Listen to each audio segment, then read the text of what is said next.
भाभी भी तैयार, देवर भी तैयार। किस बात के लिए तैयार? मर्यादा में जीने के लिए तैयार।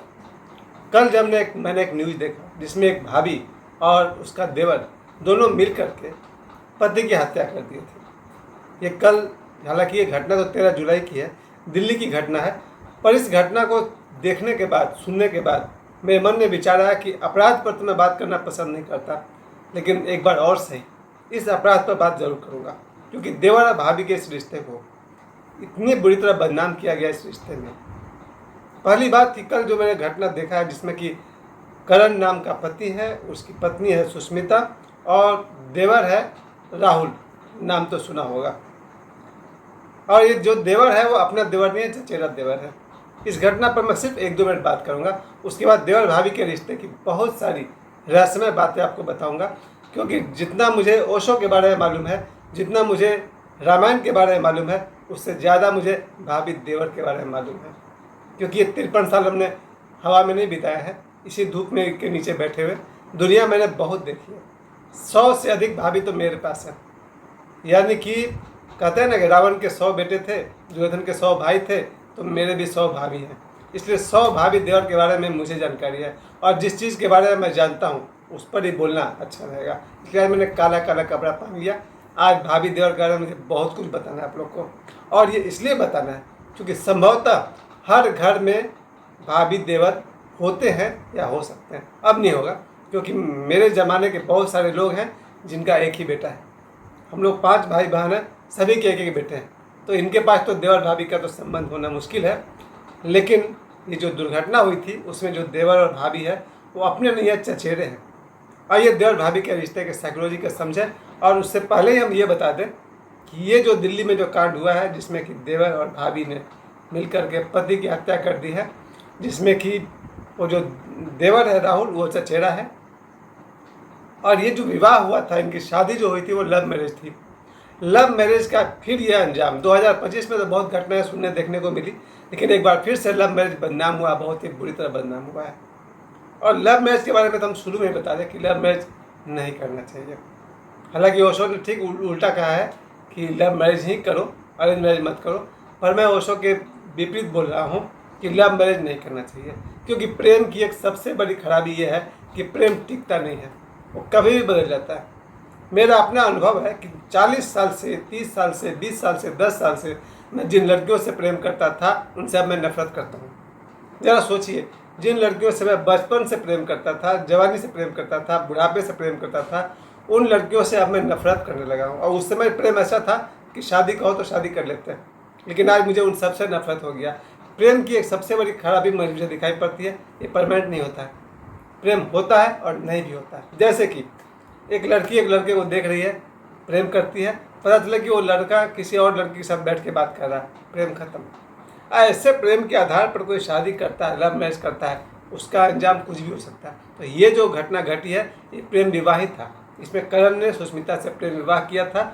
उसके बाद उसकी पत्नी का इंटरेस्ट चला गया चचेरे देवर पर, और चचेरे देवर से उस रात, आखिरी रात 13 जुलाई की रात, आज से एक सप्ताह पहले, यही संडे के दिन, उसने 10-15 से ज़्यादा नींद की गोली बेचारे को खिला दी अपने पति को।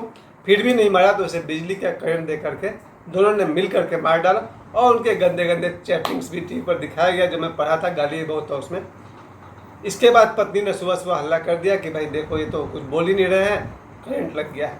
खैर, अब उस मृतक की पत्नी भी जेल में और वो देवर भी जेल में। अब इस घटना को मैं इसके बाद तो इनका नाम लूँगा नहीं, क्योंकि मेरा जो जीवा है वो भगवान राम का नाम लेना पसंद करती है, ऐसे घटिया लोग का नाम लेना पसंद नहीं करती है जो इस तरह का काम किए हैं। अब भाभी देवर के रिश्ते के साइकोलॉजी को समझा जाए। सबसे पहली बात, देवर शब्द में ही वर छुपा हुआ है। छुपा क्या है आपके सामने, भाभी और देवर। देवर शब्द को गौर से देखिए, उसमें वर है पहले से, और वर मतलब पति होता है। एक समय था पुराने ज़माने में, ये ओशो बताते हैं कि द्विवर शब्द से बना था देवर, यानी सेकंड हस्बैंड, दूसरा पति। उसका मतलब था द्विवर, देवर, द सेकंड हस्बैंड। पुराने समय में लोगों ने जब भी विवाह किया है उसके छोटे भाई को भी ध्यान रखा कि अगर इस पति को कुछ हो गया, सांप डस लिया, मारपीट कर लिया, हत्या हो गई, एक्सीडेंट हो गया, कुछ भी हो गया, तो उसका देवर उससे विवाह कर ले। यहाँ तक कि रामायण में प्रसंग आता है कि रावण की मृत्यु के बाद मंदोदरी के पास दो ही रास्ता था, या तो मंदोदरी सती बन जाए या फिर लंका की रानी बने। और लंका की रानी बनाने के लिए मंदोदरी का विवाह विभीषण से कर दिया गया। यानी वहाँ भी भाभी और देवर का विवाह हुआ है। रामायण की कथा के अनुसार विभीषण ने अपनी भाभी मंदोदरी से विवाह किया था। कारण उसके अलग थे, वो आज की वीडियो में उससे बात नहीं करूँगा, उस पर कभी और बात करूँगा। भाभी देवर के साइकोलॉजी को मैं 2025 से जोड़ना चाहता हूँ, क्योंकि जो दुर्घटना घटी है वो 2025 की है। आज भाभी देवर के रिश्ते को मैं 2025 के नज़र से देखूंगा और आप सभी को कुछ ऐसे ऐसे बात बताऊंगा जो सिर्फ मुझे मालूम है। वो इसलिए कि भाभी और देवर का रिश्ता को आप कितना पवित्र कहना चाहें ज़रूर कह सकते हैं। पवित्र है भी, क्योंकि उसकी पवित्रता की सबसे बड़ी मिसाल तो ये है कि कई बार भाभी बड़ी होती है। 95% टाइम है कि भाभी देवर से बड़ी होती है। और पुराने ज़माने में या मेरे ज़माने में भी भाभी जब घर में आई तो उसका देवर इतना छोटा था कि सचमुच बेटे के समान था। और उन लोगों ने, भाभीयों ने देवर को बनाया, खिलाया, बेटे की तरह पाल पोस के बड़ा किया। और देवर भी जीवन भर भाभी को अपनी माँ की तरह सम्मान दिया, उनके चरण छूता था। मैं ऐसे देवर को अपनी आंखों से देखता रहा हूँ और मुझे मालूम है ऐसे बहुत सारे देवर हैं जो घर से बाहर जाते ही अपने भाभी के चरण स्पर्श करते हैं, जो भाभी को अपनी माँ मानते हैं। ऐसे देवर बहुत सारे हैं। भाभी का जो मैंने दूसरा अच्छा पहलू, मैंने अभी तक निगेटिव बाद में बताएंगे आप लोग को, जो भाभी का दूसरा बहुत बढ़िया पहलू है वो मुझे लगा उनका फ्रेंडलीनेस, दोस्ती, मित्रता। अगर धरती पर मेरा कोई बेस्ट फ्रेंड हो सका तो मेरी भाभी हो सकी। क्यों? माँ से सारी बात कह नहीं सकते, बहन से सारी बात कह नहीं सकते, और भाभी से सारी बात कह सकते हैं। हम लोग को जब भी किसी लड़की से प्रेम होता था तो सबसे पहले भाभी को बता देते कि भाभी वो लड़की अच्छी लगी, वो लड़की अच्छी। और भाभी ने उचित राय भी दिया क्योंकि उनको एक्सपीरियंस था लाइफ का। तो और मेरी तो एक भाभी ऐसी भी थी जो पूरे आंगन में 20 आदमी के सामने ऐसी बात बोल देगी, यानी कि ऐसा मजाक कर देगी कि शर्म से मेरा सिर झुक जाता था।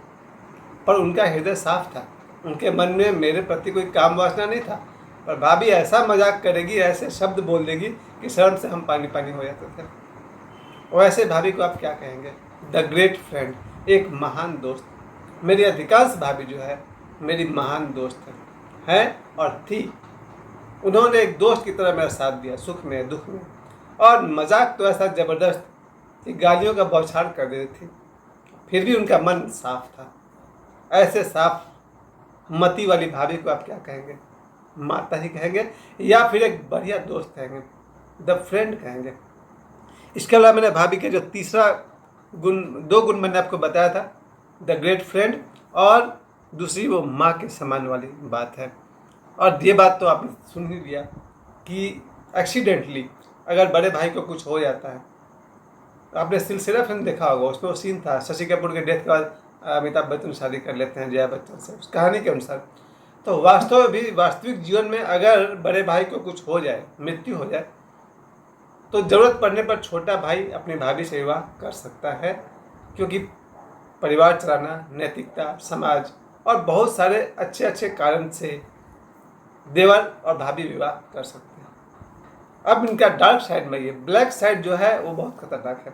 जैसा मैंने आपको बताया, मुझे 100 से अधिक भाभीयों के साथ रहने का मौका मिला है, क्योंकि बहुत मामूली है भाई, गांव के लड़के गांव में 9 साल तक रहे हैं, पाथर जैसा जगह में रहे हैं।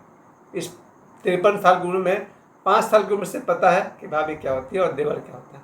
भाभी देवर का जो निगेटिव साइड जो मैंने देखा है उसमें मैंने 3 पॉइंट ही चुना है मात्र मैंने। इसमें से मैंने पहला चुना है अश्लील भाषा। अगर भाभी अश्लील भाषा का इस्तेमाल करने लगे तो देवर को लगता है वो हमको लिफ्ट दे रही है। इसलिए जितनी भी भाभी दुनिया में है, अगर वो अपने देवर से अश्लील भाषा में बात करे, मजाक करे, तो बात बिगड़ सकती है, और करती है भी। तो बात बिगड़ सकती है, देवर को लगता है तो लिफ्ट दे रही है, फिर बात बिगड़ जाएगी। तो कल जो हुआ है वो करण, सुष्मिता और राहुल वाला कांड, उधर बात चली जाएगी। तो पहली बात कि भाभीयों को मर्यादित भाषा में बात करें तो बढ़िया होगा। दूसरी बात है अश्लील हरकत। भाभी और देवर में बहुत सारा छूट है। ये मैंने बचपन से देखा है, हमारे भारत का ऐसा परंपरा रहा है कि भाभी और देवर के बीच मजाक चलता है और किसी रिश्ते में बहुत कम चलता है। माँ बहन चाची मामी मौसी के साथ कितना मजाक करिएगा, लेकिन देवर और भाभी के बीच मजाक का रिश्ता हमारे देश के परंपरा में ही ये बात थी। इसलिए देवर ने भी जम के फायदा उठाया, भाभी से खुल के मजाक किया और भाभीियों ने खुल के मजाक किया। जहाँ तक मुंह से बोलने की बात है, एक देवर अपने भाभी से जो चाहे बोल सकता है, अच्छा बुरा श्लील या अश्लील कुछ भी बोल सकता है और वो क्षम्य है। दूसरी तरफ से भाभी भी अपने देवर को जो चाहे बोल सकती है, अच्छा बुरा अश्लील श्लील जो, पर इसके कभी कभी दुष्परिणाम हो जाते हैं, क्योंकि देवर को लगता है भाभी लिप दे रही है और कभी कभी भाभी को लग सकता है कि देवर लिप दे रहा है। क्योंकि सवाल ये नहीं कि ज़माना में सिर्फ लड़के खराब है, सवाल यह है कि ज़माने में कुछ लड़कियां भी खराब है। कल ही के कांड में आपने क्या देखा, सुष्मिता ने अपने पति को मारा है ना, ऐसी क्या क्या कॉल में बात कर रही है कि अभी तक मरा नहीं है, 15 गोली दे चुकी वगैरह वगैरह। उस तरह की बात सुनने के बाद क्या लगता है कि सिर्फ लड़कों और पुरुषों को ही बदनाम किया जाए? गलत लोग तो स्त्रियों में भी है।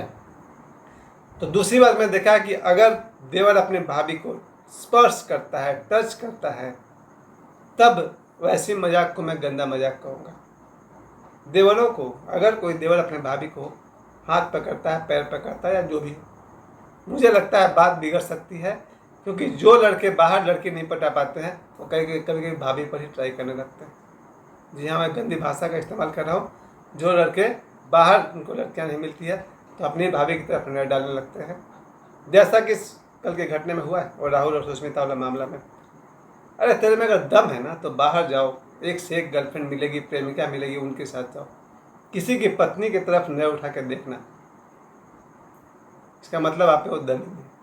और अब चूंकि मैं 53 साल का हूँ, इतना समझ मेरे पास है, भाभी से आप मजाक करें, आपकी भाषा अगर सुंदर हो तो अति उत्तम, बाकी आपकी मर्जी। और याद रखिए दोनों का सहयोग होता है, भाभी का भी और देवर का भी।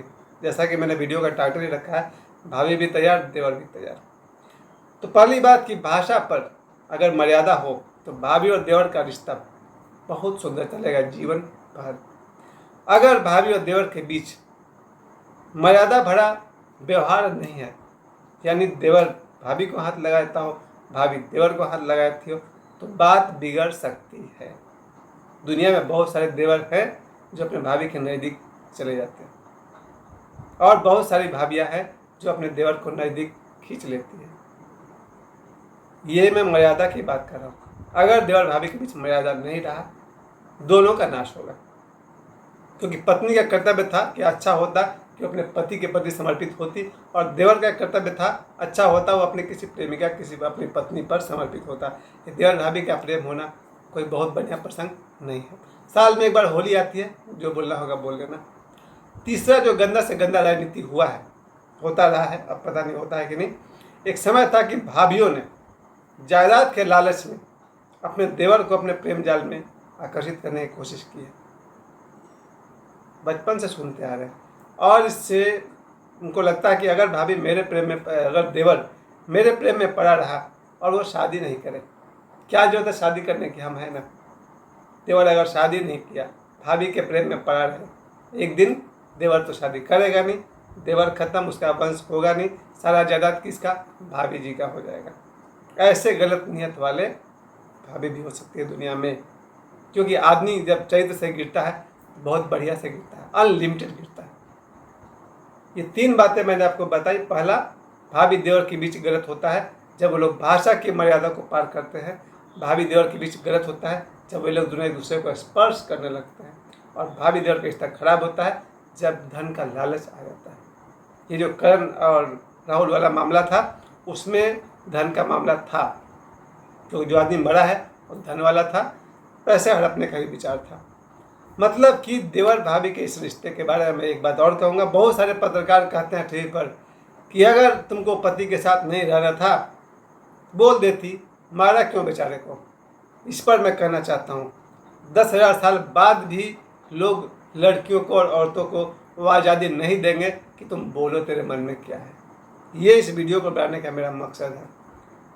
ये समाज आज भी बेटी को और औरत को नहीं पूछेगा कि बता तेरी मर्जी क्या है।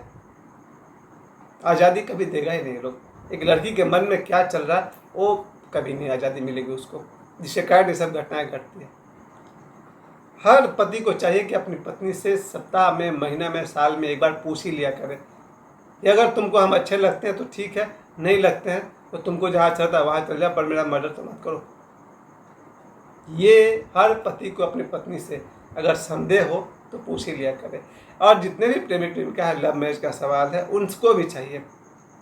प्रेम आज है, कल नहीं होगा।